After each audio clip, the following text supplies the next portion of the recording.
Hey, welcome back to the Pooh Show. Football starts tomorrow, and the Packers start in a couple of days. So we're back. We're back after a long vacation, our off season. You know what? I don't think your mic's on, dude. It's not on. Is that No, better? no. Am I I too think quiet? it's just picking up. No, it's on, but it's picking up. It's like your computer mic, not your actual mic. Oh, Anyways, shit. Let me change that. Yeah, son of a. anyways, we're back after not doing a show for a gazillion years because I can change it. You're right. the Packers are back. There, now I'm on. Am I on now? No, sounds the same. Is this thing on? Sounds exactly the same. Maybe you Did just it got a work? really good echo in that room. Oh, what the sparkle's But happening here? anyways, everybody, there's Wildman, dude. Am I on? Now you Is are. the red light on here? Yep, it is, dude. Wildman. Hello? Check. That's better. Now I can hear you. You don't Okay. sound like an echo machine. We're good now? Oh, I switched my headphones by accident. Sorry about that. Now I hear you. There you I go. didn't hear you for a while. Just like Perfect. the Packers are going to probably have a Aaron. Oh my God, Jordan Micah Love is going to Parsons? probably He might screw have up some play calls and some audibles. And Josh Jacobs, as we all know, is terrible at pass protection. But we don't want to bring that up. We don't want to start negative. We want to start positive. The biggest news. Biggest news. You asked for it, and you got it. A whole week later, we finally talk about it because. Well, we had to let everyone else be super excited about it. We didn't want to damage their excitement or dampen. I'm sort of excited, but this is what you called for. You said we need a superstar to make a difference maker. Superstar. But I wanted Myles player. Garrett. I know you did. I'm just glad they didn't do it for Trey Hendrickson. Yeah, that's because I know he's washed. I mean, he's not nearly as good as people think he is, but no, and he's old. So we just need a guy like go back and watch the highlights of Clay Matthews and watch how many times he just goes crazy and just runs through the freaking line of scrimmage and just destroys crap. And he's just a heat-seeking missile. And Rashawn Gary and none of those guys I do that stuff, right? Edgerrin Cooper once in a blue moon, but he plays a position that's not allowed to cause havoc on every play. He has to be more reserved at times. So I said we needed, back in spring, I said we needed that. Some sort of a pass rush or a guy who just screws up the whole play and that kind of crap. And this was a humongous move. Humongous. 2 first-round picks.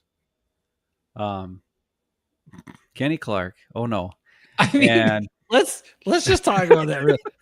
Let's just talk about that because on its face, when you first hear 2 first-round picks and a 3-time Pro Bowl or former first-round pick player, that's a big deal for Goody to let go of, obviously. But in the actual world that the rest of us live in, 2 late first-round picks, which Goody usually botches anyway, and Kenny Clark, who has never been lived up to expectations and never been that impactful, although he's okay. Is it did the Packers really give up that much? No.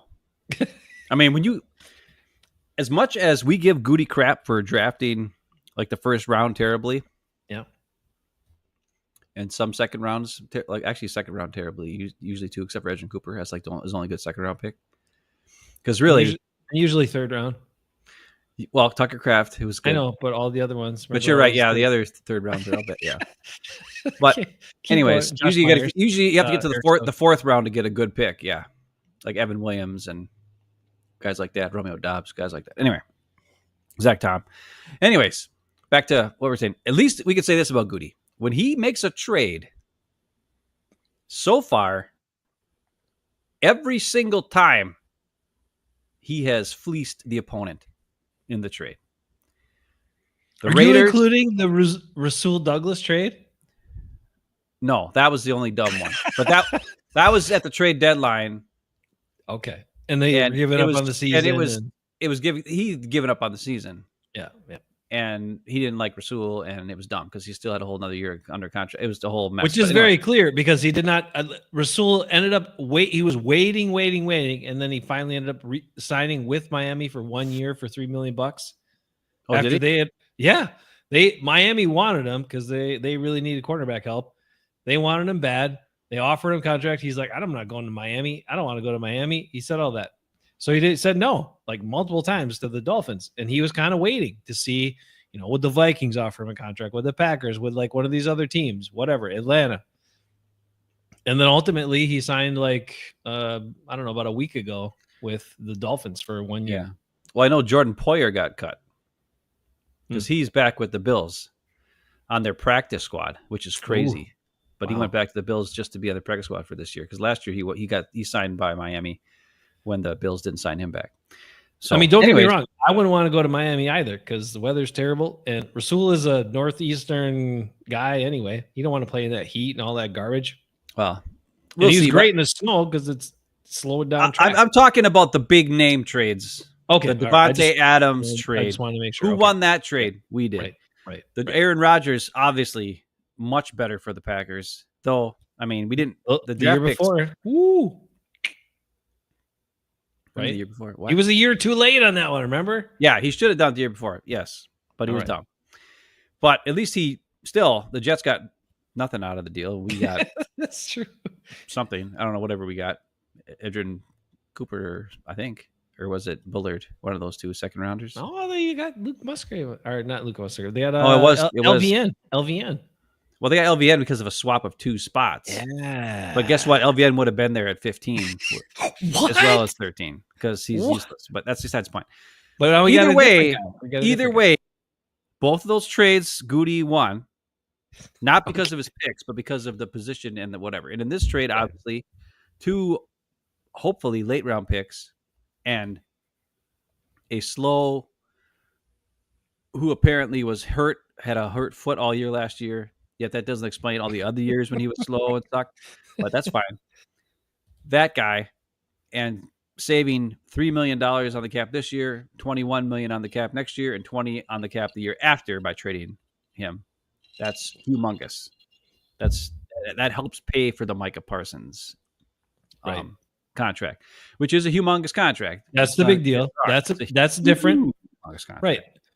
That's a big deal. That's of this whole thing because the Packers, when you really look at it, they're probably going to be a pretty good team. Late first round pick, and Kenny Clark, and then you unload that that salary and ease up the cap there those couple years. But that's really 2 first round picks we're not paid for.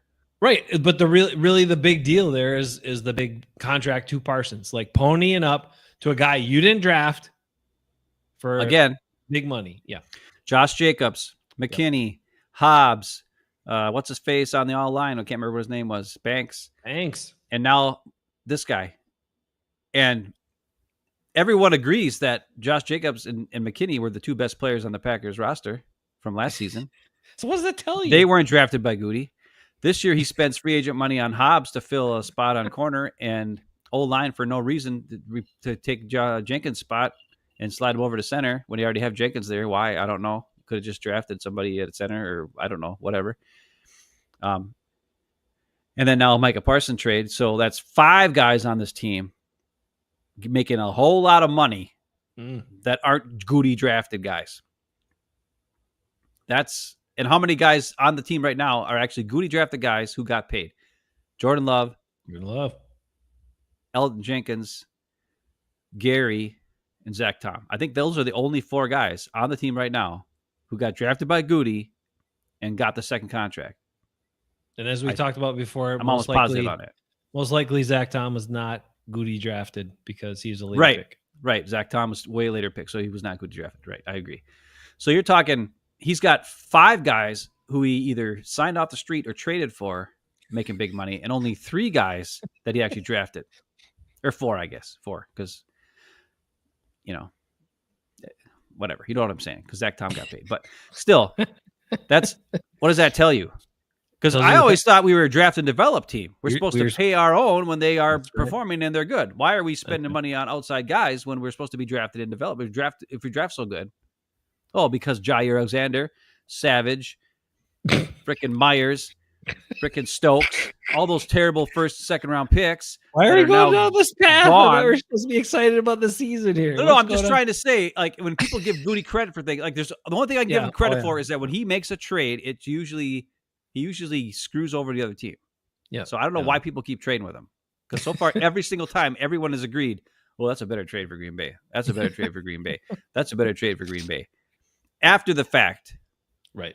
on the Devontae Adams and Aaron Rodgers ones, but we knew as Packer fans, we knew that was better for you. Now, here's my one concern. Okay. What if there's Cowboy fans who are smart and they're saying, good riddance? The Packers have to deal with this guy now. I hear it. He's a different What do you cat. say about that?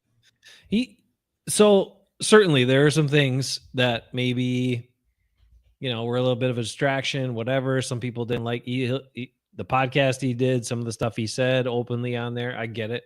I didn't hear all the stuff he said, but I will just say this. And fine. People can make great first impressions in their introductory press conferences and all that sort of stuff. I watched the whole thing. Actually, I waited forever. Like, I was waiting forever for freaking Micah Parsons to get his ass out there and start talking. Like, that was so annoying. That night I saw the live thing, and so I went and I was on. So I went back, like I was waiting, and I went back and I found the LaFleur and the Goody spots, and then I went forward and it was Micah Parsons up next. And then we were waiting like another 50 minutes for that guy to get out there. What the heck were they doing? Get him out there. Dude, if you were one of the reporters, you'd be really pissed, because those were scheduled at 1:30. Holy 1 crap. o'clock. It was supposed to be 1 o'clock Goody, 1:30 Matt LaFleur, 2:30 Micah Parsons. They didn't go on until 7 o'clock. So the reporters had to be there at 1 because they were expecting to be there at 1. So they sat there all day long waiting. I would have been mad. I would have been pissed. Okay, back to you. But so Micah Parsons comes out. I got to say, he wasn't like I expected. He was much more down to earth, seemed motivated, seemed like, yeah, he's obviously got an ego to be the person he is and all that stuff. But he seemed to take, now this could change, right? This can change. But at least it seems like his initial approach, he's motivated to do well, to show the Packers they made the right investment, to earn his money, earn his status. And he is definitely, as he indicated, he's definitely into his own personal accolades and own personal, place in history if he can continue to play at the pace he's played at, right? Especially in the sack department. Him and Reggie, the only two guys, yada, yada, yada, in their first 4 years. Okay. So, and again, the thing was pressure rate. He was like number one in pressure rate for a bunch of the last couple of years or whatever. And again, coaches, not huge, not as big as sack totals, but the pressure rate was there. So anyway, so you put that all together, you put Hafley in his creativity, you put some of the other guys on the defense, you put Micah Parsons, a motivated Micah Parsons who just got a big paycheck, and you put him in a spot where he's probably has less distractions and is focused on football. He also mentioned that's not something different, right? He grew up in Pennsylvania, in Harrisburg, not a big city, went to Penn State, which is all about football. Then got drafted by the Cowboys and was living in Dallas. Well, it's different, right? It's a different experience for a guy who is from the Northeast. Dallas is a big city. There's lots of crap going on there, a lot of distractions. Now he's in Green Bay where there's not. So maybe it's the magic recipe for him to really focus on football and be the player he should be. So I don't know. Obviously, the guy has talent. Obviously, he's been effective. The only concern I have, and I saw a photo. I don't know if you saw this photo. I saw a photo of him shaking hands with Matt LaFleur. And Matt LaFleur did not look nearly as small as I would have expected next to Micah Parsons shaking his hand. And it concerns me. He's not big enough and strong enough anymore. Well, he's not. He was getting too skinny. Maybe he was getting too skinny. He was never that big. I mean, he was drafted as a middle linebacker. That's what he played in college. Yeah. That's why he fell to 16 or whatever the heck he got drafted at. Because 12. Because people thought he was a middle linebacker. And he got sacks in college, but most of them were just on blitzes. And to be quite honest, I hope that they drop him back. This would be the one time where you want to see a Preston Smith drop back. It's not Preston Smith, obviously. It's Micah Parsons, but because he could actually drop back and maybe cover somebody because he's got enough speed and agility and quickness and all that sort of thing. But the key thing that I took from his press conference was that when he said, "Hey, I'm here to play. I'm here to produce. You want to make sure that you produce for a team." I don't know exactly what he said, but it's something right line of this. You want to make sure you produce for a team that gave up all that what they gave up to get me here. He's like, I'm not going to let them down, kind of thing. Like I'm here to, and as long as he keeps that attitude, right, and he goes 100 miles an hour, and he is that, a guy who after he gets paid still dominates and still wants to work hard and still wants to be a main guy, right? Like you can't compare him to Reggie White. And everybody's like, oh, it's like when Reggie. And like, okay, no. Yeah. Because players of today are totally different than what players back then were. Plus, Reggie was, at that point in his career, that was like his 8th or 9th season or somewhere 10th. I don't even know how old. He was like in his 30s by the time the Packers got a hold of him. Yeah, he was like 30, 31. Yeah. But he was, but obviously he was, and 300 some pounds, 6'5", 300 some. He was a monster, right? This guy's 6'4" and 245 or something, maybe 250, maybe if he's wet. So that's all different. Also, the mystique of Reggie was bigger. When Reggie walked into a room, everybody eyes on Reggie. Everybody's attention on Reggie because he just held the room, even just his presence alone. Micah Parsons doesn't have that type of presence. He's just kind of like a guy, like a regular guy. I don't even know if he's really a great leader or anything. He even said his leadership style he's not a talker. He's more of a, lead by example. He said he liked the fact that he was injured here and he actually got to talk to some younger guys and teach them some stuff. He said that was the first time he'd ever done that. That scares me a little bit. Yeah. Why he wasn't doing that the last 4 years, but maybe it's because he was also with another player, I think Dexter Lawrence or something like that. I can't remember what the guy's name was. There's another defensive end on the Cowboys who was a couple years older than him who actually just signed with the Seahawks this year. Who was DeMarcus Russell? DeMarcus Lawrence. DeMarcus Russell, that's the quarterback from the Raiders. Anyways. Rick. Sorry for that. Sorry, Rick. Sorry about that. So that's, that's good news. And, like JJ McQuaid's back. Hey, JJ McQuaid. JJ brings up this. Yeah. Only weakness with Parsons is he struggles to stop the run. Now, if he's full-time edge, which is basically what the Packers will use him as, right? Because they're not going to have him stand up and play middle. What? I don't know. When you have LV and Rashawn Gary. LVN's got to play inside now. At least he's going to play now, like the majority of the snaps. What are you talking about? He's not. Colby Wooden is good. Colby Wooden. That's all Jeff Havlic's been talking about is Colby Wooden all offseason. Colby Wooden is not big enough to stop the run. So here's the concern about stopping the run. And I learned this. Hey, David, how are you? Good to see you again. Good to see you, JJ. So the run stopping concern brought you. So people were like, well, they got rid of Kenny Clark. How are we going to stop the run? And Jerry Jones tried to play up. They're stopping the run with Kenny Clark. Okay, fine. Kenny Clark was okay against the run. The bigger miss, the bigger subtraction is TJ Slayton not being signed back. And did you know, DYK, did you know, everybody, I recently learned TJ Slayton was number one last season in the NFL in run play win rate on the line of scrimmage. TJ Slayton, the number one defensive run stopper in the NFL a year ago, and the Packers let him go for, a couple of years, $14 million.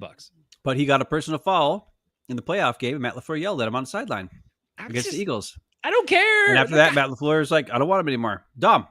Well, can you imagine if they would have signed back him and then cut Kenny Clark? Actually, you should have cut Kenny Clark last year, but I guess it's good that they kept him now because they got this trade. Yeah. So maybe that was the whole plan. Give him extension. And then now the Cowboys can pay him while we trade him away, thank God. And it was, obviously they lucked into that one, but yeah, okay. They did, but now it even looks more dumb. I mean, I hope that that Matthew Golden gets used, because if not, they could have taken a stud defensive tackle with that first round pick. There were guys there to take, and we all wanted that. That's what we all wanted. Everybody, the fans wanted a D tackle, and that was with Kenny Clark on the team. We all said, hey, we need a D tackle who can stop the run and get pressure up the middle, and his 300-some pounds. And there were guys like that in this draft. The D-line, that's all I ever heard. That's all I heard before the draft was how deep the defensive line was. And we didn't take a D lineman, or interior D lineman, until like the 7th round or something. Yeah. So, and now we what did we end up doing? We took 2 wide receivers, and we took so many receivers that we took one of our receivers and put him at corner, and now he starts, or now he's the 4th corner on the team. Because we really need a wide receiver in the first round pick. Give it up to my guy, Bo. Congrats, Bo. So I think the biggest issue before we the big thing about the stop and run. I think it's actually, you're still on run stop. Okay. I think the biggest issue for stopping runs with him is effort. Okay. And knowledge. Okay. Mm-hmm. I want to see, because it seems to me he's got a little Za'Darius in him. Now he's a way better athlete. He has way better moves. Mm-hmm. He can cause way more havoc. And I think he won't be content with making one play a game. I think he would rather make multiple plays a game instead of Za'Darius, who says, I'll just make one play and then everybody loves me.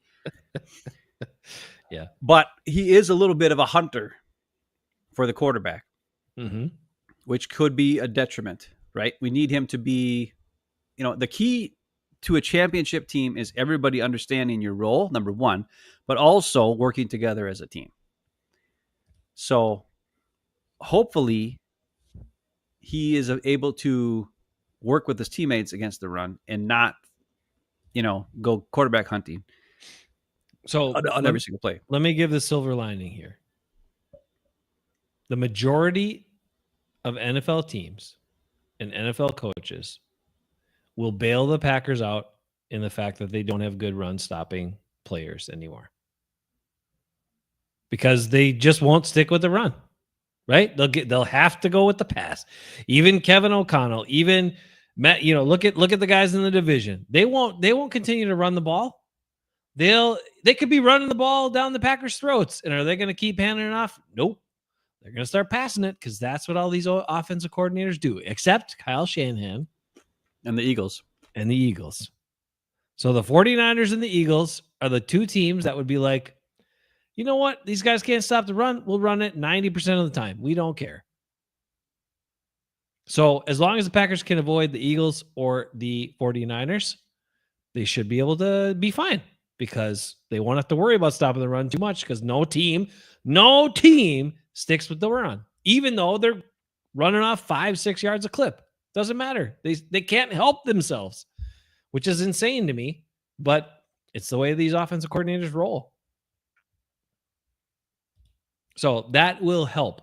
Cox Jr., yes, all these guys. I was looking at these guys. So interesting. And JJ brings up Stackhouse. He's a big guy. Okay. It's just, we talked about it before, during last season. Sign TJ Slayton, lock him down for a long-term contract. Come on. They didn't do it. Then you watch him go to the Bengals for only 2 years. Like we were upset about it. And then you find out literally with the metrics and the analytics that the guy was the number one run win rate player in the whole NFL last year, and you don't sign him back. Like, what do you think? Come on, man. Big dudes who can move and can make plays, because he wouldn't just plug a hole. He would make plays, right? He would shed a block and make plays. Big dudes like that don't come around all the time. And usually if you get a good one, you got to draft him in the first round. Like the 5th round. No. And the guy, come on, that was cheap. That if the Packers end up meeting the Eagles or the 49ers in the playoffs and it plays out like we expect, because those coaches aren't dumb, and they'll just be like, all right, we'll just keep handing it off. Then that's ultimately going to be the move that they didn't make that cost them this season. I think what this does, though, is this puts a lot They got to get a lead. This is Goody putting a lot of pressure on Matt LaFleur as a play caller and an offensive coach. Agreed. And also on Jordan Love. This team needs to get leads. Yep. And needs to hold leads and needs to keep pushing the pedal to the metal and allow a guy like Micah Parsons to be used properly.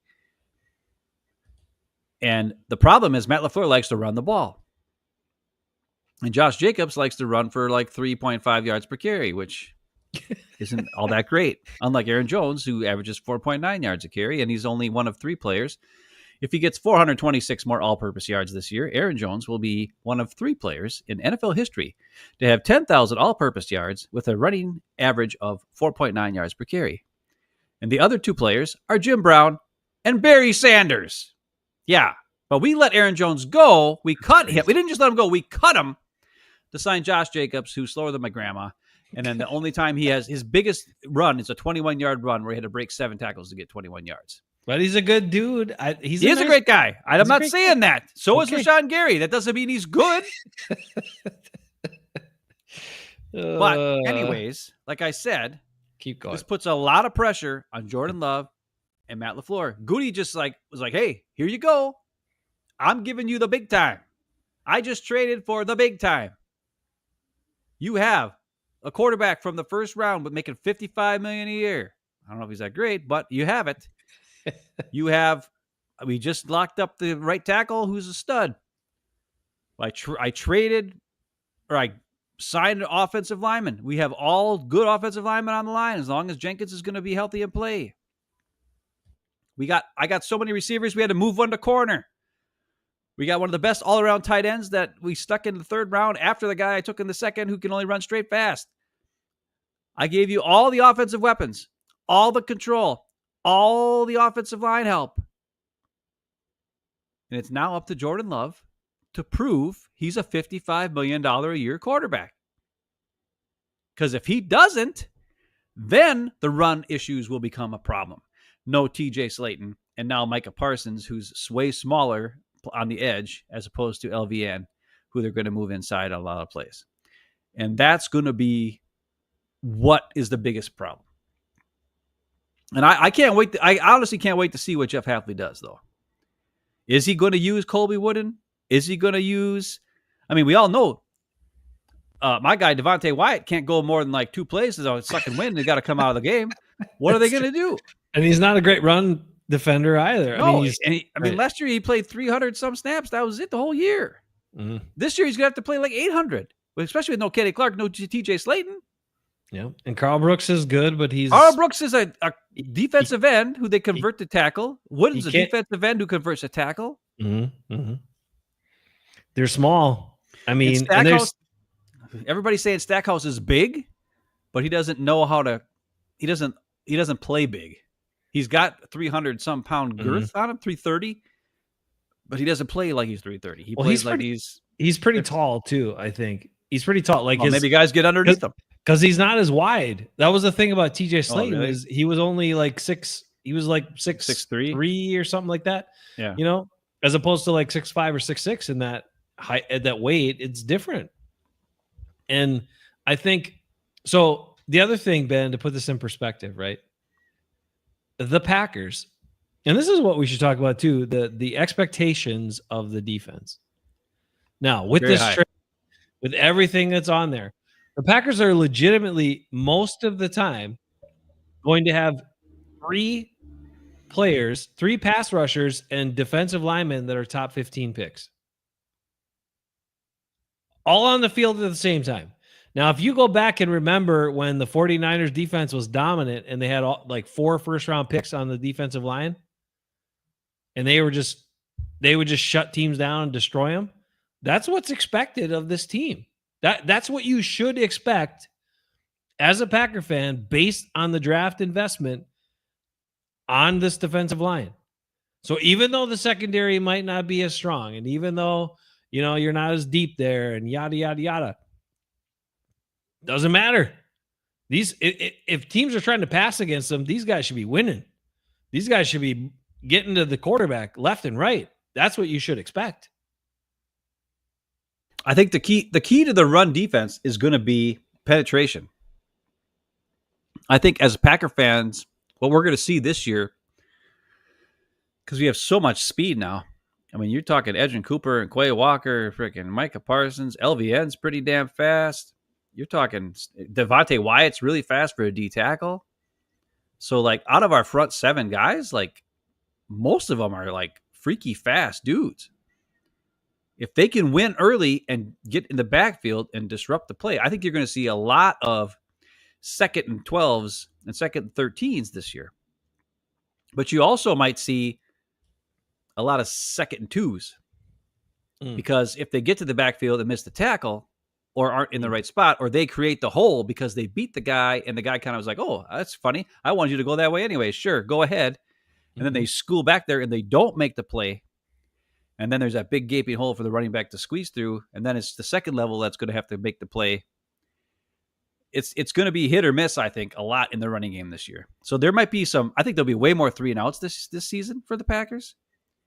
It won't be as many long, like last year it was starting to get like those long drives and wait for turnovers to stop them instead of actually like making plays and stopping them. Where, I mean, if it wasn't Keyshawn Nixon, he was the only guy who would cause a 3-and-out because he would like break up a pass or he'd read the wide receiver screen and attack and make the tackle. Like Keyshawn made a lot of awesome like it's the same thing that Rasul used to do too.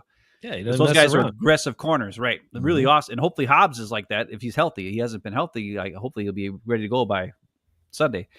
I don't know, but that's the thing I think is going to happen. I don't think we're not going to be stout like with TJ Slayton who can shed the block and then and engulf a guy, right? That's not going to happen. We're going to have guys win, get to the penetration, and then they have to at least mess up the running back, slow them down a little bit so that other guys can collapse. Because if they don't, there's probably going to be a big game. We're going to see more 8-yard runs, more 12-yard runs, and we might see a lot more tackles in the backfield, tackle for loss. So you just have to be patient as Packer fans. You know, I think you're going to see some things that look really ugly. So I think there'll be more plays that look really bad, but there'll be more plays that look really awesome. You know, like tackles for loss and crazy like mess stuff up plays, especially with Edgerrin Cooper and Parsons and LVN and Devontae Wyatt, you know, and Quay Walker. Like they can send these guys from all over the place doing crazy stuff. So Quay Walker, you know, we'll see what happens with him. I don't know if he's going to get a contract extension now, but we know he's not playing. He didn't give the 5th-year option, so this is his last contract year. They got to make a decision on that. Right. So I don't know. And we know we got McDuffie signed for 2 years, so he's good for this year and next year. Yeah, so Walker is playing to prove something. And even if it's not to the Packers, to somebody else. But the one thing that's interesting too, so let's go beyond the front line. So we talked about that. 3 top 15 picks in the front line. 1st round pick at linebacker, 2nd round pick at linebacker. 2nd round pick at safety in the box. McKinney, who was a high-priced free agent and also a very high pick, but not the Packers, but a high-priced free agent. I mean, you got a lot invested in it. This defense has got to be – it's got to perform. And I think personally, because of the way he plays, I think Keyshawn Nixon is going to have an outstanding year. Because I think he's gonna attack plays, and if the pass rush gets there to where he can anticipate, okay, pass rush is going to be there, so the ball's going to come out. You know, I think he's going to attack plays and have a lot of turnover plays this year. I think that would be great. I think that'll be like something because did you hear his? I'm just going to this. Did you hear his? So he finally got like a reasonable contract.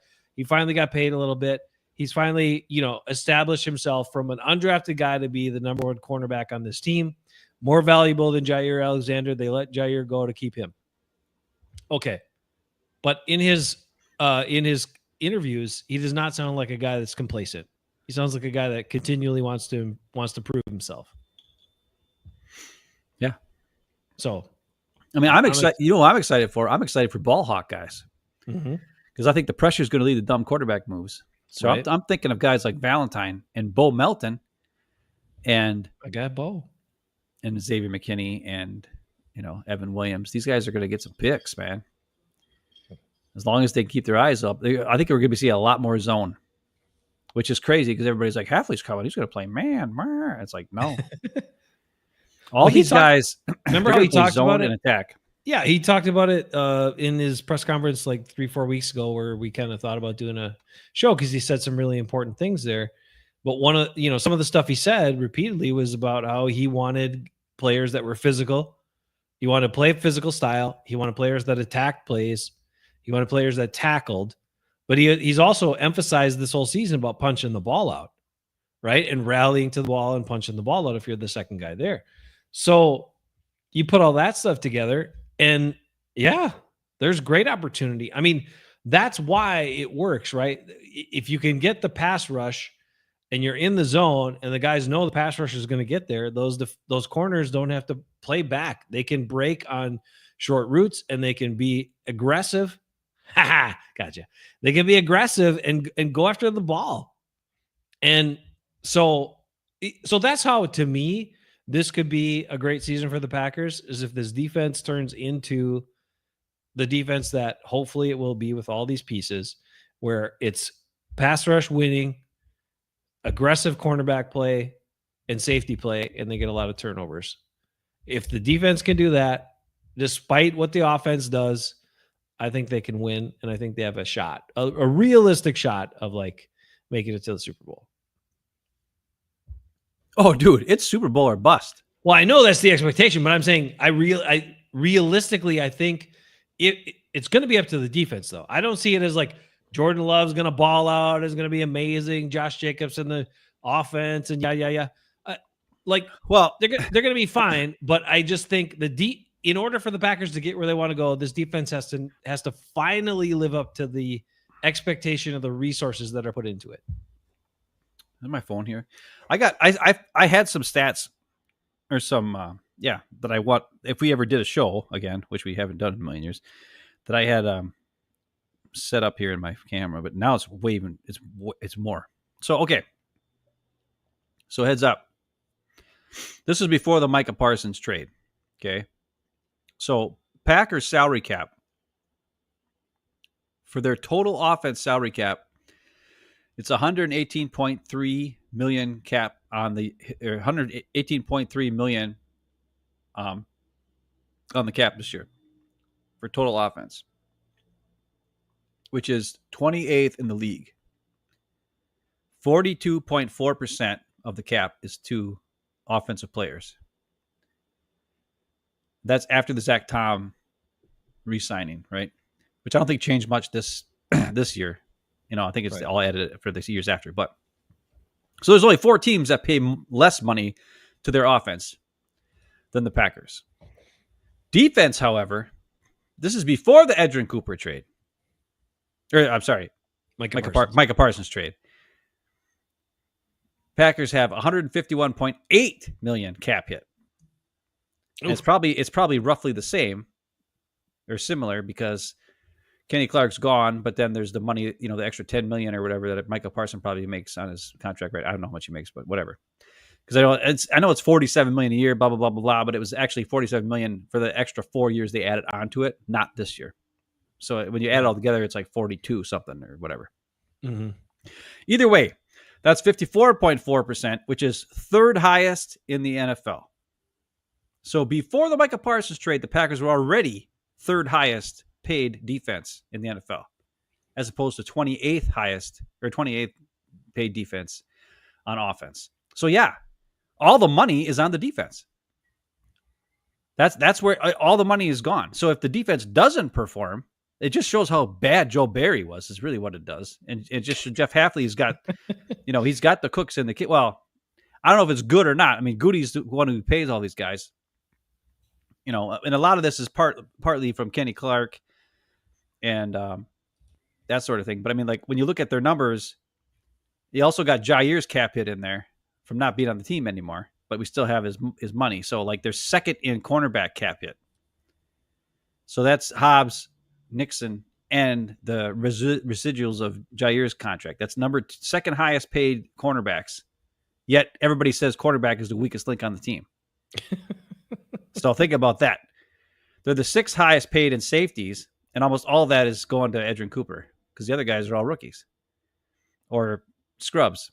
They're the 5th highest paid in edge, but now there's probably higher than that because they got Micah Parsons on the team. And then their D-line in the middle was 11th highest. That was mostly all Kenny Clark. So now that he's gone, it's still only cut $3 million off the cap. So instead of being $31.2 million, it's $28.2 million cap hit just to the defensive line. But still, that's all defense. The money's all defense. They're the 30th highest paid in wide receiver, obviously, because all the guys are young, right? We know that. The quarterback hit is the 14th highest at $32.1 million cap hit this year. Running back is 8th, so the Josh Jacobs is pretty pricey. Tight end is 25th. Offensive line is 23rd because it's mostly just Jenkins and now Zach Tom. Well, and then Banks, but they lower down on the, at least they're not paying like a left tackle or something, all that money. So I just thought that was interesting. When I saw it, I was like, wow, like all the money's on defense. So if these guys don't perform, I mean, that's how you win games. The other thing really interesting, I thought this was funny. I was looking at Sports Nation's cornerback rankings, and they have all the cornerbacks ranked. The Packers' 3 starting corners, okay, so not Bo Melton, but the other 3, Nixon, Hobbs, and Valentine, are rated 42, 45, and 52. So we don't have a corner on our team, even though I just told you we're spending the second most cap hit money on cornerback. Okay. Second most cap hit money on corner, yet we don't have a cornerback ranked above 42 in the whole NFL. And are you ready for this? Who do you think is the highest ranked corner on this list? 42, 45, and 52. I'll tell you right now, Nate Hobbs is 52. So Nate Hobbs is ranked the lowest out of the 3, and he's the big money. He's making the most money out of the 3. I mean, it should be Keyshawn, but it's not.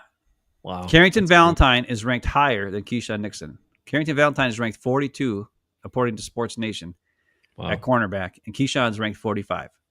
But that's the thing that, and I don't know what Sports Nation, who the hell it could be some stupid, I don't know what the hell it is. So that's an undrafted guy, a 7th round pick, and a guy you had to, sign as a free agent. Right. But what I'm saying is, everybody says corner is the issue, and we're paying the second highest amount of money to corners in the whole NFL. Right. And one of them's not even on the team. We're paying him to not be on the team. Speaking of that guy who's not on the team, so he's been out for a while. Oh, he's out again? He's not practicing? Oh, yeah. He was out like the last several weeks. But John Harbaugh says that he did some things. So we're going to see where he is moving forward. And it was limited in practice on Wednesday. Jair will be out of the league in 2 years. He will still sign somewhere next year because he was a first-round pick and people think he's still good.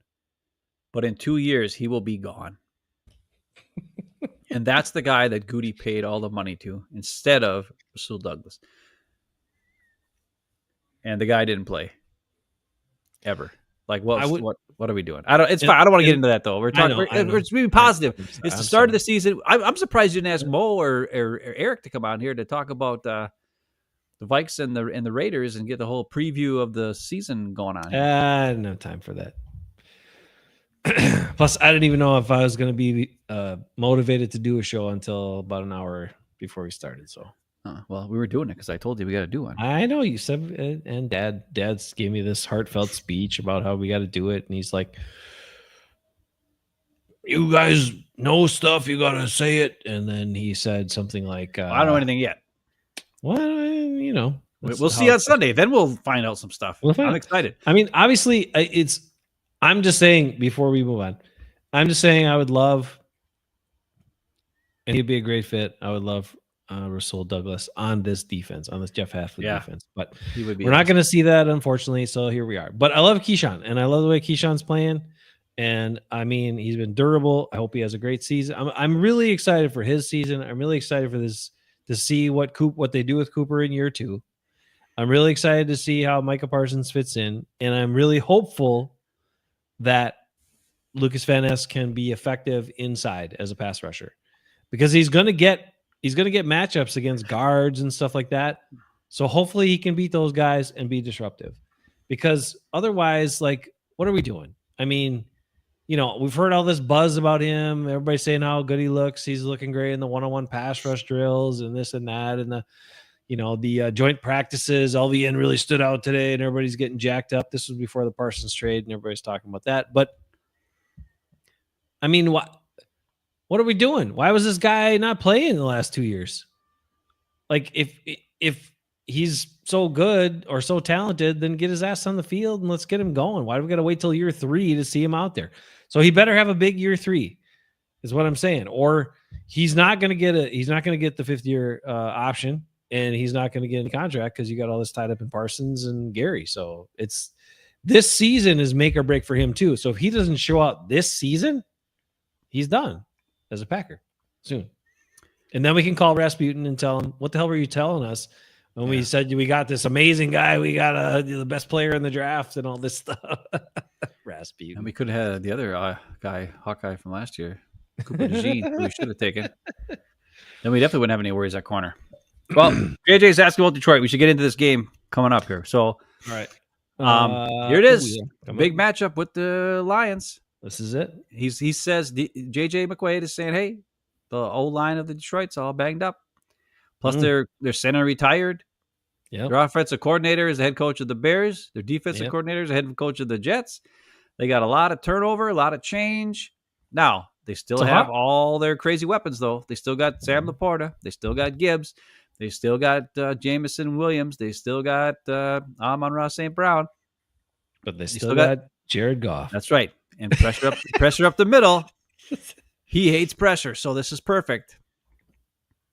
So if the O-line is having issues, we might have a chance. It'd be interesting to see how much Micah Parsons even plays in this game. I'm assuming he'll be a third down specialist for sure, at least. Even though he doesn't know what's going on, just like the old Bill Cowher, rush the quarterback or whatever he said to Greg Lloyd back in the day. But great coaching there, Bill Cowher, Hall of Fame. We should go into that one of these days. But we'll talk about it later. Anyways, I was just gonna say the Mike Holmgren. Did you see? There's like a day where everybody said Mike Holmgren passed away. Did you hear really? That? No. Oh my God! It was all over the internet. I was just like, really? What? And then it turned out it was just like some fan or somebody just making that crap up. But like everybody thought it was real. But he didn't pass away. He's good. They want to convince the Hall of Fame community to. I don't know, but they need to wake up and get him in because this is pathetic. Anyways, back to what I was saying. So we'll see what happens there. And I don't know what their offense is going to look like. I have no clue because Ben Johnson is with the Bears. Yeah. And Dan Campbell didn't do nothing but decide to go for it on fourth down all the time. That's the only coaching move he makes. So I don't know what their offense is going to look like based on whoever the new offense coordinator is. I can't remember who it is. I don't really care, to be honest. But so that's going to be a great matchup. Our defense should win that matchup. They should. If we can control the line and cause havoc, it doesn't matter that they got Jamison Williams who runs like 4.2 speed, and Gibbs who's a crazy freak of nature, and Sam Laporta who's sneaky and got great hands. We got Edgerrin Cooper to cover him. We got guys that can cover him. Mm-hmm. So that's a great matchup. And then when it comes to the other side, what do you think about? Everybody's been saying Aiden Hutchinson is like on a mission, coming back from his injury. I'm sure he is. Most people it takes him a while to get back from that. But it's been about a year. Almost a whole year. Yeah, he was like week 2 or 3 or whatever it was, or 4. I don't know. So the one thing I'll say about is this: I wonder if the change. Now I know Ben Johnson was great and creative and did all these things and whatever. Do you think Dan Campbell? I know usually he kind of pushes the limit to doing some dumb stuff, but do you think if he looks at this matchup and looks at what the Packers' weaknesses are, do you think he could be one of those coaches that's like, let's just run the hell out of the ball, let's run it until they stop it? No. And I'll tell you why. Because all their money is in Amon-Ra St. Brown and Jared Goff. So they're gonna try. They're gonna pass. Yeah. Okay. Well, then we're okay. Then we're good. I think it's interesting to me with all the change with the Lions that there's still these expectations that they're going to win the division or one of 2 primary Super Bowl contenders from the NFC. Like, I don't know, man. Like what? I mean, their players are still basically the same, other than the offensive line. Yeah. Well, and losing your center, that's a big deal. And Yeah. having injuries on your offensive line, another big deal. And then Jared Goff is a year older and he's a year slower. And teams who are smart understand if you get some pressure on him, he can't do jack squat. So then your pass game is shut down. Like I don't know. What's to say the Lions are going to be so great? Now, I will say Dan Campbell's a great motivator. They play their butts off for him, 100%. You're not going to get a lackluster effort from the Lions, which is something. But I just think they have enough weaknesses that smart teams can attack it, and I'm hoping that Jeff Hafley is smart and does exactly that. And then the game's in Lambeau too for this one, right? So what? Come on, let's go. Let's do it. And I don't know that the Lions were not showing they were good at stopping the run last year. And if the Packers are going to run the ball and be physical, well, apparently Zach Tom's got a firecracker up his butt, starting fights and doing all this crazy stuff. Like, yeah, he got paid. Now he's starting fights. Maybe he wants to mess up some dudes. I don't know. Now he can afford the fines. Maybe that's why. Before he was a 4th round pick, not making much. Now he's got the money. He can afford fines if he wants to get in a fight. Let's see. So JJ says Zach Tom owns Hutchinson. Oh, I don't know about that. And then David points out the NFC North is a tough division. I mean, I think the Vikings are going to be good. Everybody's kind of thinking that. The big question mark is just their quarterback. The only thing I wanted to ask Viking Mo is if he would feel better about his team if the Vikings had made the play for Aaron Rodgers and gotten Aaron Rodgers to come to town. Nobody would feel better about that. I love how quiet it's been about him now since since he's come to the team and reported, and like nobody gives a crap because he's just old and not really that good. It's kind of fun. I mean, we'll see him. It's kind of fun how quiet it's been. Hey, we'll see him in week 8. We'll see what happens. Sunday Night Football.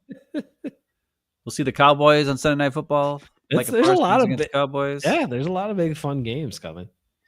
And as far as Micah Parsons goes, we only got to worry about Aaron Jones kicking his butt in 2 games. So I know, and he will kick his ass because he kicked his ass in that playoff game. It was beautiful. I still remember because I watched that.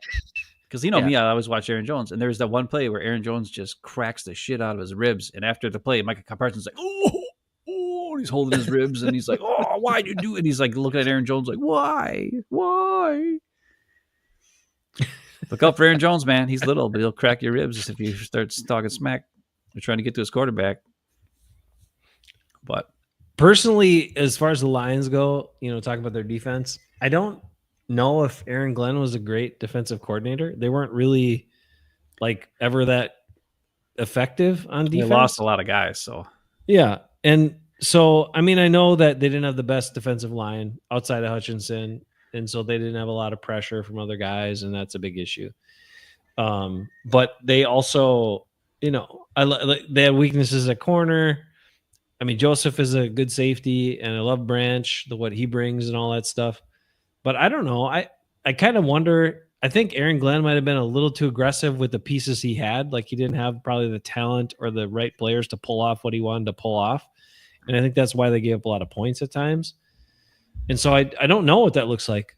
I mean, that's kind of the thing. There are a lot of unknowns when you have those big coaching changes, even though the players are kind of the same. Because even if the systems are the same, the coaches' mentality, philosophy, when they call certain plays, how they call game plans could be different. So I think there's a lot of unknown that we're just gonna have to see play out in front of our eyes for this one on Sunday. Well, I know that the key thing that's interesting is the Lions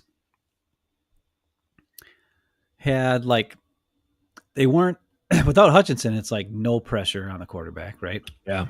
Mm-hmm. And so you'd think, okay, well, they weren't doing a whole lot, or like you said, they were maybe trying to be more aggressive than they could afford to be. And when you look at the Vikings, they had a bunch of good players and they were super aggressive and still got burned a couple times. Because if you play aggressive and you do crazy stuff, you're going to get burned every now and again. That's nothing new. Yeah. But I don't know if what I've heard a couple things about Lion fans. They're so desperate for pass rush. They were super pissed that the Lions didn't go after Parsons. Mm. They're even begging them to bring Zadarius Smith back. That's how sad. Yeah, and I don't think Zadarius is signed by anybody, by the way, because he's useless and he's not that good.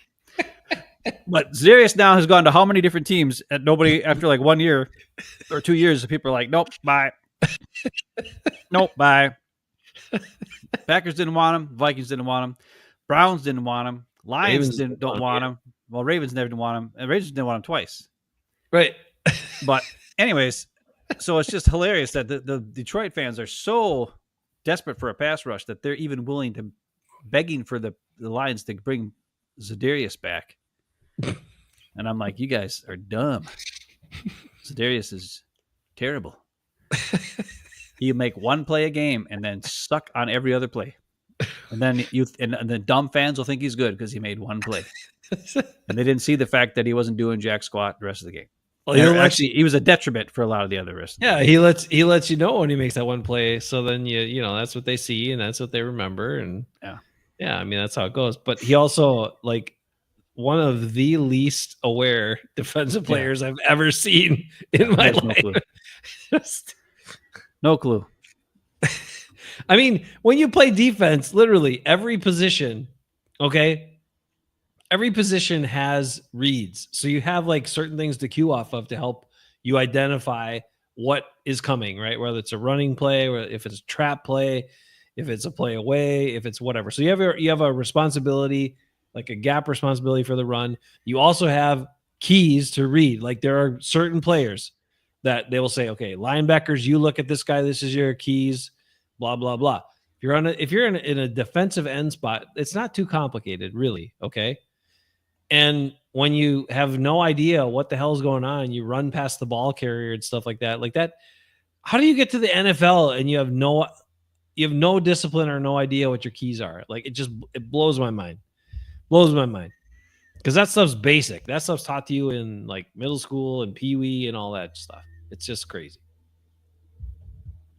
Yeah. Oh yeah.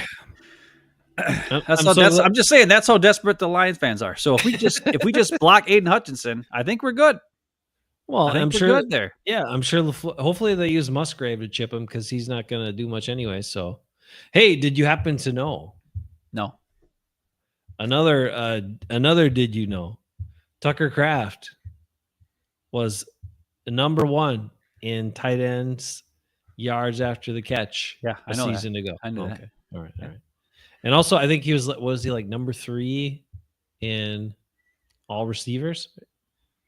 Probably. Maybe I'm overstating that, but it was 8.8 yards after the catch per reception. Yeah. And they better use him. Matt LaFleur better make him a focal point of the offense. Hell yeah, you better have drafted him in fantasy. Let's go, Matt LaFleur. I don't know. We'll see what happens. I'm excited. Let's see. They're asking what wide receivers got the most yards at the end of the season. I don't know, JJ McQuaid. I don't freaking. It's got to be Golden. Tucker Kraft is going to. It's got to be Golden. Golden has shown good hands. He attacks the football.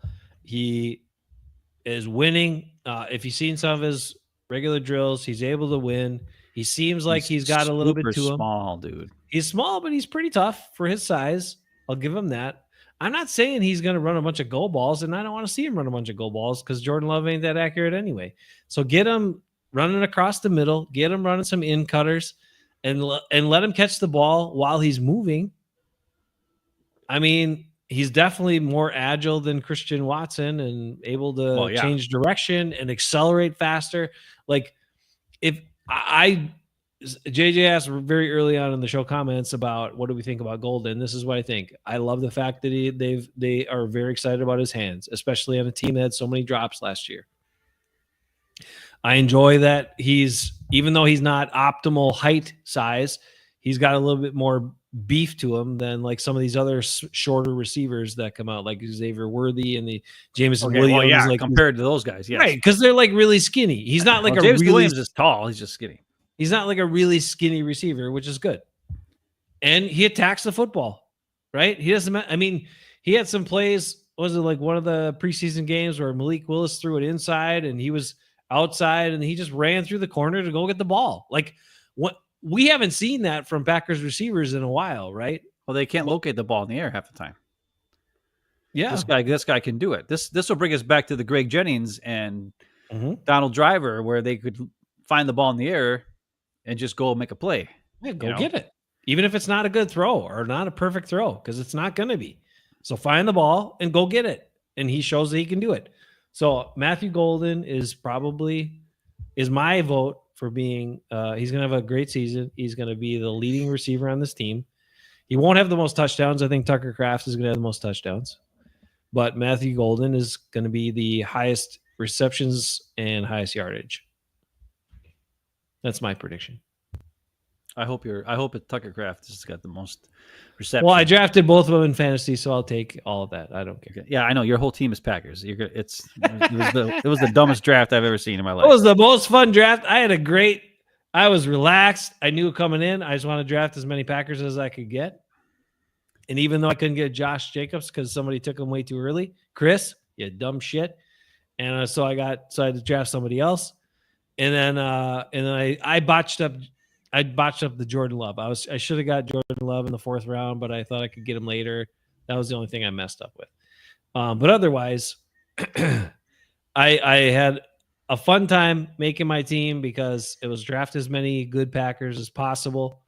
And I had to draft Matthew Golden early, so Ephraim didn't get him because I knew Ephraim would steal him otherwise if I didn't draft him pretty early. And so there you go. And I got the Packers defense when I knew there were no good players anymore. I'm like, I'll just draft their defense. If Micah Parsons is going to be motivated and be like defensive player of the year, this Packers defense is going to score points. Keyshawn Nixon's ready to play. They're going to get turnovers. They're going to have a lot of big plays and touchdowns and all kinds of good stuff. I'm going to win this league. You just watch.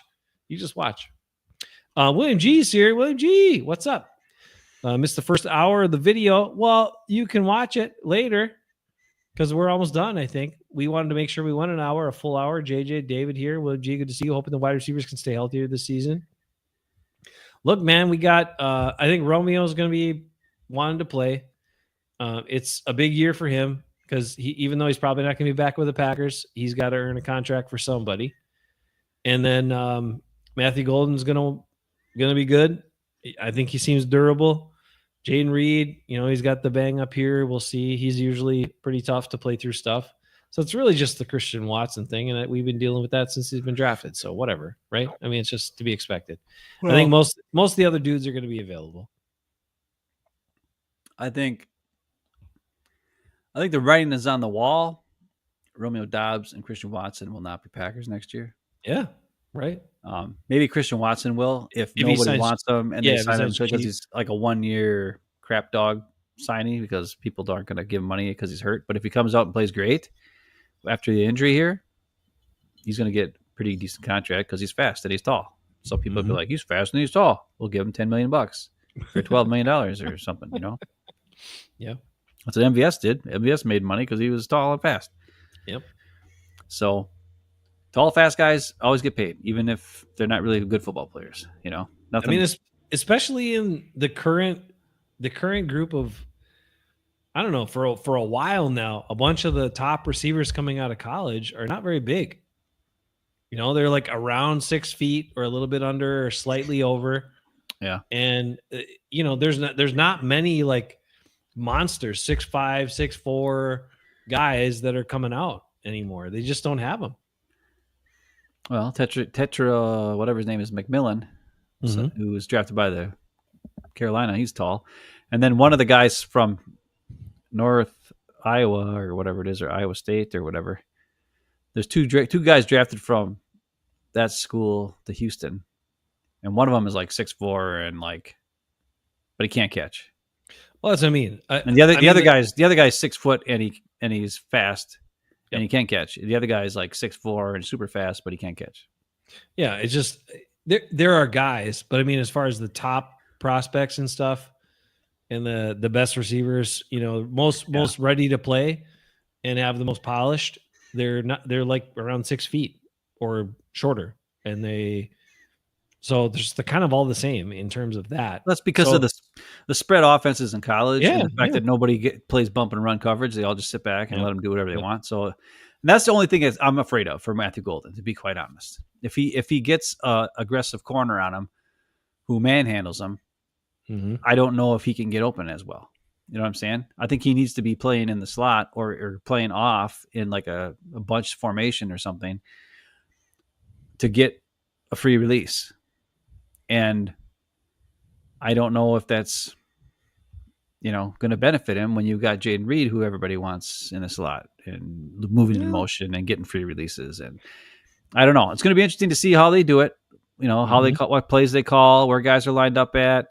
Yeah. Do they use Golden for speed downfield, or are they trying to use him more as a chess piece moving around? I really hope they use Tucker Kraft more as a chess piece and try to get him as the main character of the offense along with Josh Jacobs here. But, and then have Golden and the other receivers just be kind of like beneficiaries of the fact that we're feeding Tucker Kraft, we're feeding Josh Jacobs, we're feeding Tucker Kraft, we're feeding Josh Jacobs, and then defense has to come up. And the next thing you know, boom, here's Matthew Golden downfield. Or here's Luke Musgrave down the seam because he's fast and he can, as soon as he catches it, he'll fall down, but he'll catch it. So that's what I want to see. I want to see more quick passes to Tucker Kraft, good runs with Josh Jacobs, make the defense have to come down and try to stop it. Like they can't, we're getting 4 or 5 yards a pop. Tucker Kraft's breaking tackles, getting first downs, and they have to double team him a little bit, which frees up the receivers to then make plays. But like I said, I want Tucker Kraft to be the guy who's the leading receiving number on the team. Maybe not receiving yards, but receiving catches. Because I think he is a difference maker and he can be a chess piece that forces the opponent's defense to have to stop it. And when you do that, that opens up stuff for the other receivers and guys who can't always get open. To be honest, they're not that great. So, yeah. Easier throws for Jordan Love. I think that makes sense. They should be able to do that with executing some of the things you talk about. One thing Jordan Love is not great at is trying to make these pinpoint throws on the sideline like Aaron Rodgers used to do. He can't do it, right? The only guy that can kind of get those sometimes is Romeo because he's good at locating the ball and adjusting his body, but the other guys struggle with it. So making them easier plays. It's fine. Like that's what you should do as a coach. And that was interesting. Like we talked before the show about Matt LaFleur and the pivot and some of the stuff that annoyed us about some of the way he said stuff. But he talked about specifically when they're asking about players. He's like, you give me a talented guy and, you don't want guys that kind of fit into your system and what you want to do, but give me a talented guy and we'll make it work. We'll make it work. Well, let's see it, Matt LaFleur. David wants more LaFleur specials. He wants some more Matty LaFleur specials. And they have the pieces to be able to do it, to attack teams in a different way. We've talked about it. Use Luke Musgrave as a deep threat. Use him to clear out space and then run guys like Golden and Jaden Reed on those crossers. One of them is going to be open, right? And you're going to pull the safety back because Musgrave is threatening him. So the linebacker won't be able to stay with the wide receiver after he takes him out. We've said it before. It's not that hard. Like I know these guys get paid a lot of money and they spend hours and hours and hours and like all this stuff doing it. They get paid millions of bucks, but sometimes football just really ain't that hard. Usually the easiest plays and the easiest throws and the easiest ways to get dudes open and, whatever stuff that makes the most sense is the most effective thing to do. Just saying. Defense get more creative. That's cool. But on offense, come on, man.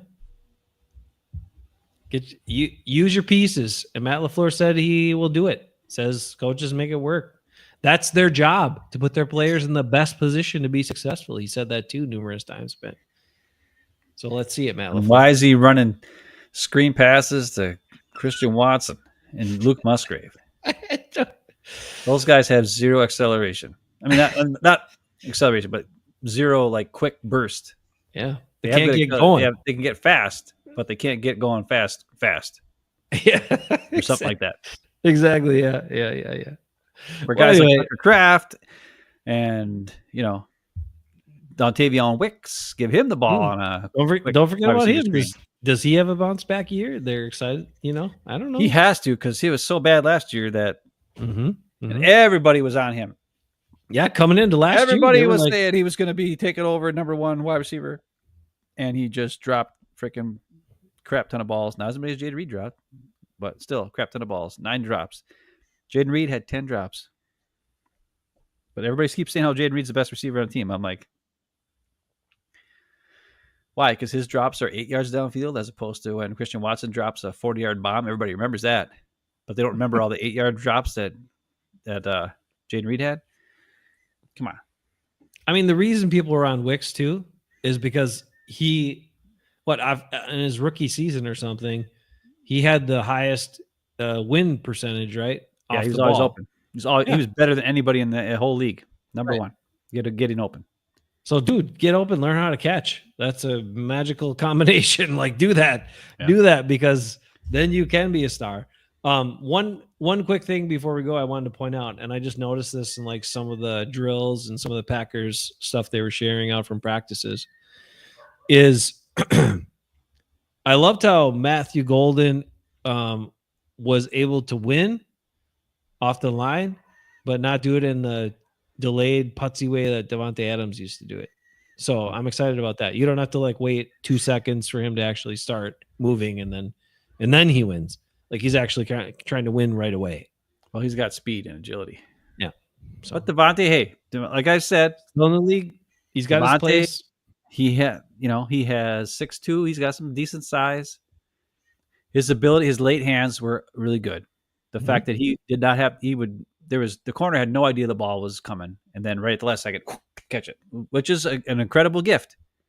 Because a lot of the guys like on the team right now, the ball's coming and they're like, oh, and the corner knows it's coming, and then they just knock it out.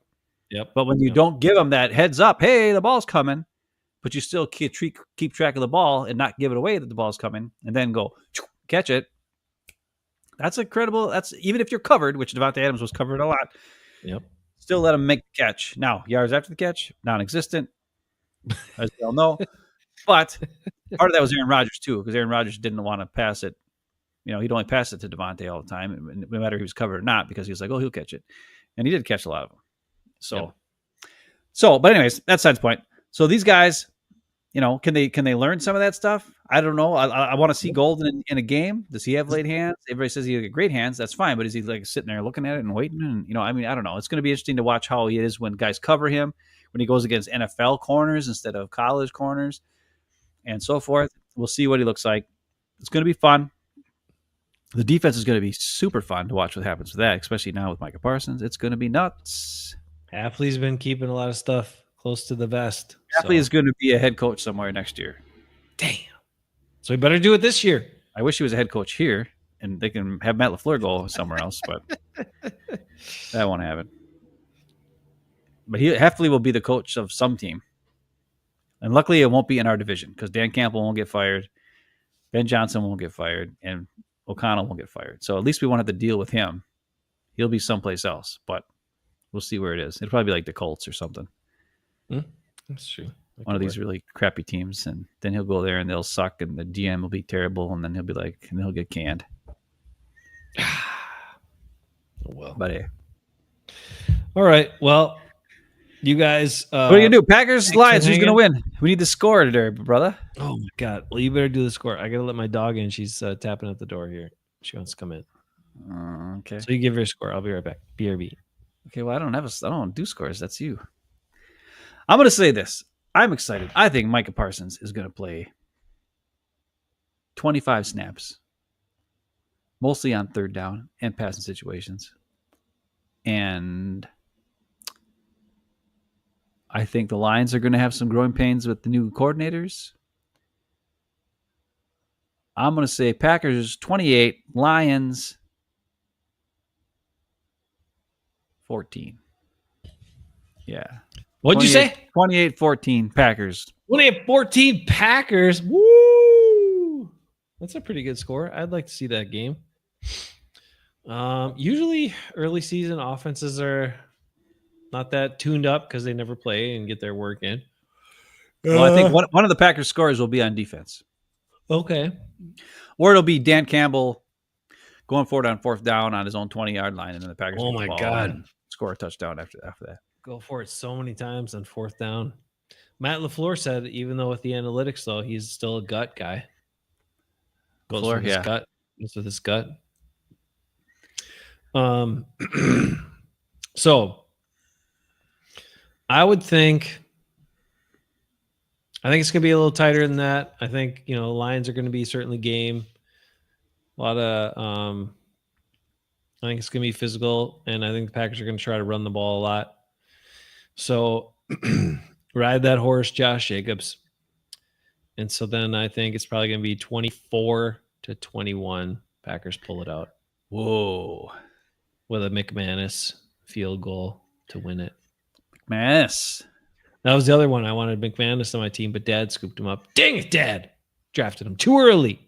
I drafted Dicker, the kicker. Just I know you took Dicker. Dicker's my other guy that I wanted well, I just like his Dicker, the kicker. I know. I've had him before. That's the only reason I drafted him, because of his name. Yeah, me too. Dicker, the kicker. So instead, who did I get this year? Somebody I can't remember. Nobody always get Fairbairn. I like Young Ho Koo. Yeah, Young Ho Koo from Atlanta. Yeah, that's your guys. Fairbairn and Young Ho Koo. That's who you draft. No, and Dicker the kicker. Okay, well he's mine now, so screw you. I can't draft Harry Butt because he's kind of a dick. Well, I wanted Baker Mayfield, but some Jack Spank freaking drafted him. That's only because I couldn't get Jordan Love. Somehow Baker Mayfield was drafted before Joe Burrow. Was he really? Yes. No, he wasn't really. Yes, he was. No, wait. Well, I did. Because I only drafted Joe Burrow when I did, because I was going to wait another round for Baker, and I looked and he was already drafted, and I was like, "Who's the idiot that drafted him this early?" And I was you, and I was like, "Oh, that makes sense." But I wanted Baker on my team because I'll ride with Baker any day. I'll trade you Joe Burrow for Baker straight up. Man, if the Packers had Baker right now, oh my God, they'd win. If Packers had Baker Mayfield, they'd win the Super Bowl. They would have won the Super Bowl 2 years ago. They would have won it last year. Because Baker's freaking crazy. He was on it, 24-17 Packers. Hey, before we go, I got my shirt from Canada. The A team. Yeah. A team. Nice. 18. All right, everybody says Packers win. So it's declared. The Packers will win. Packers win. That's it. We don't have to play the game. You have to play. Lions 0-1. And that's the start of the Packers season. It's going to be a nice day for football guess what? in Green Bay. Yeah. Packers play already on Thursday, right after that. Boom. Crazy town. Let's do it. Mm-hmm. Let's get those games in. I like it. I just remembered that. I can't. Yeah. Okay. That's good to know. You got to get your Prime on. Is that on Prime? Or is that's the only thing I have. It's the only thing I can watch. Otherwise, I got to watch it on my NFL Plus on my dinky phone. It's the only time I can watch. Can you cast? Can't you cast to a device though? I have no idea. From your phone? You got to learn how to do that. Cast to your device. Cast your device to your TV, so then you can watch it on your TV. My TV is really old. My TV. What the hell is this, Dad? Too close to call. Come on, Dad. Too close to Taco Bell. Too close to call. Pick a side, Dad. Did you hear they're bringing back? I have to say something real quick. Chalupa? Dad might like this. No, they're bringing back. Yeah. 5 amazing tastes from the 90s. Taco Bell. What does that mean? Well, 4 of them suck, but one of them is my favoriteest of all the Taco Bells. The chili cheese burrito. Oh, the Chilito. They're bringing the chili cheese burrito, not the Chilito. The chili cheese burrito. It's amazing. Wow. If you want to have nasty diarrhea and amazing farts, but also it tastes good. It's like a chili in your mouth. You may have been able to process that better in the 90s, but this is several years later. As soon as they're available, I think it's available now. I'm going to go there tomorrow. Maybe. I'm going to go there tomorrow because I'll be over there. I'll just go to Taco Bell right away and get some. You and Dad and Taco Bell. All right. Dad had his Taco Bell shirt on the other day again. He did. He had his Dr. Pepper shirt on when I saw him. So now he's wearing all these food shirts, and I'm like, "Where do you get all these shirts? Me, these things you love?" And he's like, "Ben got them for me." Yeah. Just like I got you the Billy Madison shirt, Happy Gilmore shirt, and I did wear it. Right. I wore it last week when I picked up Sophia from volleyball practice, and or we had to go to the school for like orientation or whatever, and then some of these girls are waiting for her, and they saw her, and then we walked over there. And then they're like, "Oh, I like your shirt, Happy Gilmore. I love Happy Gilmore." Well, it's because Happy Gilmore 2 came out, so all of a sudden everybody's Happy Gilmore, Happy Gilmore. Even though, did you watch Happy Gilmore 2? I did. It's about what I expected. I was not impressed with Happy Yeah, Gilmore but 2. isn't it what you expected? It's not like it wasn't. It wasn't good. Yeah, but it wasn't like it was out of the realm of what you expected, right? It was just. I would say it met expectations. It was celebrity cameos are us. That's it, with no storyline, basically. I mean, I wasn't. didn't necessarily want the Travis Kelce bit with like all that. It was That when I could have done without. in the whole like all the golf pros, it just went. It was too long. Like, give me a good story. Ah, It was just overrated. was What do you mean? Give me a good story. You love Billy Madison. What is Billy the Madison story? is a great story. A great story. What are you talking about? That's like the most It's awesome. disjointed movie. No, it's I've ever not. seen. It's like one of the most perfect movies of all time. It's It got has so many quotes. Anybody all could of these like. random, crazy, weird scenes that just kind of They make perfect there. sense. Is that it, Dad? Did the Penguin tell you to do it? How many quotes can you name from Billy? Like a million. Happy Gilmore, all anybody says is, "The price is wrong, bitch." That's the only one they say. Or they'll be like, "It's too good for your home. Tap, tap, tap, tap it in." It's like the only 3 they have. But Billy Madison, you got "Stop Looking at Me, Swan," and you got "Thank you, Miss Lippy." Thank you, Miss Lippy. That's a good one, right? And I'm glad I called that guy. I'm glad I called that guy. And then it's like, "That guy's. Do you see that guy's balls? Yeah, they were weird looking." That's a good one. I just the Nudie Magazine Day. Nudie Magazine Day. Yep. I don't understand. There's like that's even. He called the shit poop. There's like 1,000. There's 1,000 quotes from Billy Madison that are hilarious, and that's why it's the greatest movie of all time. All right. That's. I mean, okay. I just I see what's going on here. Proceed. Like, come on. Sophia made us watch Big Daddy not that long after we watched Happy Gilmore 2. Frankenstein. And then I got emotional again. Yeah, because of Frankenstein is 30 packets of ketchup and all the business. And then what do you guys got in there? You got rum in there? Rumpelstiltskin? That's right. Rumpelstiltskin. You know what else is good? Man, this you who's good. You know what else is good? Smoking the J, whatever. The kid's like, what? I have a belly button. You guys are all right. And then, like, it made me, chokes me up. But then he's like getting taken away by the social service worker who was also he was also, what was his name in Billy Madison? Billy Madison. He was the Blob. Yeah, the Blob. That's right. The Blob wrestler. The teacher, the principal. It's also the principal. He's taking him away. And then he's like, I wipe my own ass. Yeah, I wipe my ass. And then Adam Sandler's like, I know, buddy. No, he's just like, I know. I haven't seen it in a long time, so I don't remember. So good. It's not as good as Billy pulls Madison. at the heartstrings. It's not as good as Click. It doesn't make you cry as much as Click does. Anyway, that's all of it. But Lineker commented after that Sophia also as a child had some Adam Sandler tendencies and influence, and no one knew why, because she didn't even watch Adam Sandler movies at that point. Yeah, well, you were pretty much Adam Sandler in college. I know, and then I turned into the sexiest man alive, Paul Rudd. That's what some people said who watched our show.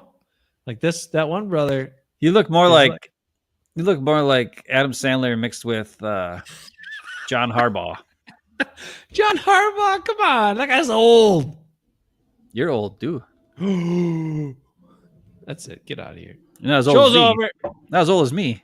That's true. All right, that's enough. I'm sure Dad's the only one left. All right, be good, everybody. Enjoy your Packer game Sunday, and enjoy the NFL being back. Hopefully, Edgerrin Cooper tears it up this year too. I'm excited for him. Packer. Be good. Stay good. Catch you later.